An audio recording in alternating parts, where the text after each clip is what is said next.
পয়লা October বাঙালিদের শ্রেষ্ঠ পার্বণ দুর্গোৎসবের মহানবমীর দিন কাকপুরে জেল কর্মীকে মারধর করে জেল থেকে পালালো 6 কুখ্যাত অপরাধী।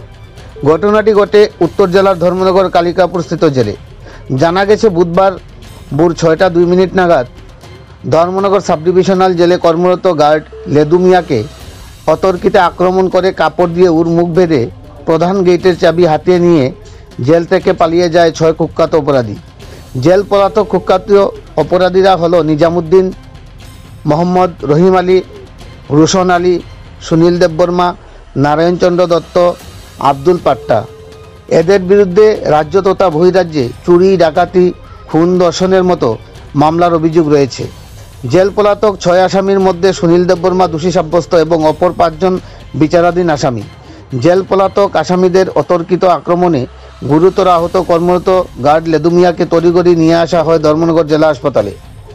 জেল থেকে আসামি পলাতকের ঘটনায় জেল পুলিশের নিরাপত্তাজনিত গাফিলতির বিষয়টি নিয়ে প্রশ্নচিহ্ন ঘুরপাক খাচ্ছে জনমনে। বিশেষ করে জেল থেকে জেলে থাকা নিরাপত্তা কর্মীদের সংস্পর্শে আসা আসামিদের বিষয়টি নিয়ে সন্দেহ ঘনীভূত হচ্ছে। পাশাপাশি জেলে থাকা নিরাপত্তাজনিত কর্মী স্বল্পতা নিয়েও সংশয় দেখা দিয়েছে। জেল পলাতক আসামিদের পুনরায় জালে তুলতে গোটা উত্তর জেলা জুড়ে সবকটি থানার পুলিশ কঠোর তল্লাশি জারি রেখেছে। এছাড়াও ত্রিপুরা অসম সীমান্ত এলাকায় জারি করা হয় হাই অ্যালার্ট। তবে জেল থেকে আসামি পলাতকের ঘটনায় গোটা উত্তর জেলার প্রশাসন নড়েচড়ে বসে। এই নিয়ে বিস্তারিত তথ্য তুলে ধরেন ধর্মনগর মহকুমা শাসক দেবযানী চৌধুরী। উত্তর জেলার কাঞ্চনপুর থেকে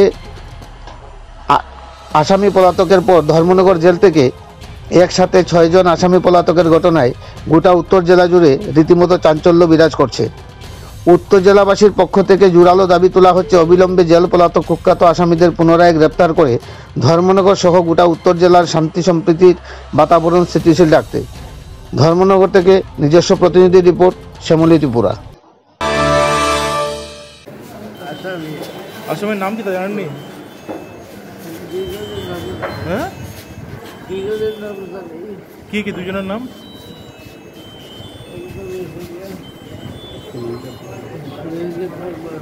হ্যাঁ,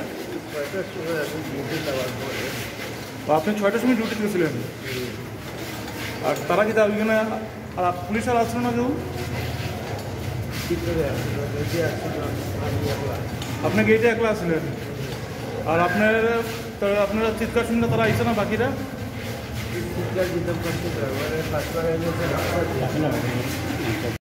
Around 6 AM in the morning 6 জন আসামি এখান থেকে পালিয়ে গেছে।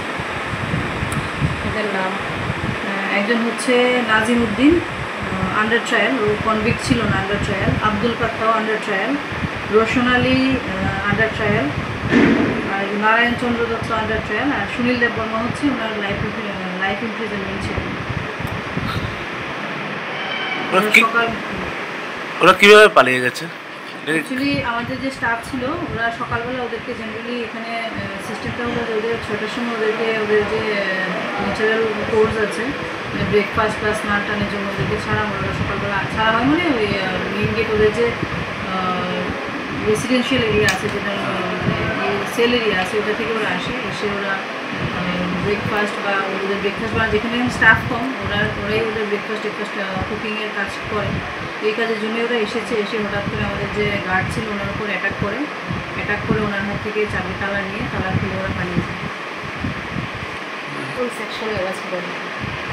সেকশন ডিফারেন্ট সেকশন, অনেক সেকশন আছে। রোশন আলীর সেকশন হচ্ছে আন্ডার সেকশন 457। রোশন আলীর 3টা সেকশন আছে, under section 457, under section 395, under section 392। Rahim আলীর সেকশন আছে under section 331, under section 330। Abdul পাট্টার এখনও জাস্ট হয়েছে, এনডিপিএস কেসে ছিল। আর সুনীল দেববর্মা তো ছিল লাইফ ইমপ্রিজনমেন্টের কনভিক্টই ছিল আন্ডার সেকশন 364, 302 আর 201। আমরা এখন ইনভেস্টিগেশন করছি।